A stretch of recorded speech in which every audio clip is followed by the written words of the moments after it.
Hi అండి. నమస్తే. అందరూ బాగున్నారా?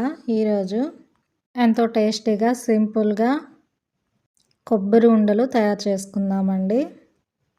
ఒక కొబ్బరి చిప్ప తీసుకొని కడిగి సన్నని ముక్కలుగా కట్ చేసుకొని మిక్సీ జార్‌లో వేసుకొని మిక్సీ పట్టుకోవాలి. ఇలా మెత్తగా పొడి పొడిలాడుతూ కొబ్బరి పొడి అయితే రెడీ అయిపోయింది. స్టవ్ వెలిగించి ప్యాన్ పెట్టుకొని 2 టీ స్పూన్ల నెయ్యి వేసుకొని వేడైన తర్వాత కొబ్బరి పౌడర్ వేసుకొని వేపుకోవాలి 1 నిమిషం పాటు. కప్పు కొబ్బరి పొడికి కప్పున్నర పంచదార తీసుకొని మరో ప్యాన్ పెట్టుకొని ఆ ప్యాన్లో వేసుకోవాలి. ఇది మధ్య మధ్యలో కలుపుతూ పంచదారని కరగబెట్టుకోవాలి.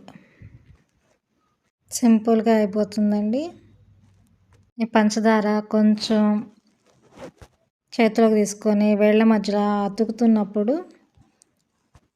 ఈ కొబ్బరి పౌడర్ను వేసుకొని కలుపుకోవాలి. బంకగా అతికేటప్పుడు వేసుకోవాలండి ఈ కొబ్బరి పౌడర్ని.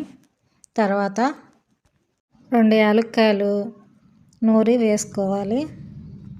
ఇది 1 నిమిషం పాటు దగ్గర పడిన దాకా కలిపి వేరే గిన్నెలోకి తీసుకోవాలి. గోరువెచ్చన అయిన తర్వాత ఉండలుగా చుట్టుకోవాలండి. ఈ పండగకి ఇలా ట్రై చేయండి. మొత్తం ఉండలు అయితే చుట్టుకున్నానండి, అయిపోయింది. చాలా టేస్టీగా ఉన్నాయి. నచ్చితే లైక్ చేయండి, సబ్స్క్రైబ్ చేసుకోండి ఫ్రెండ్స్.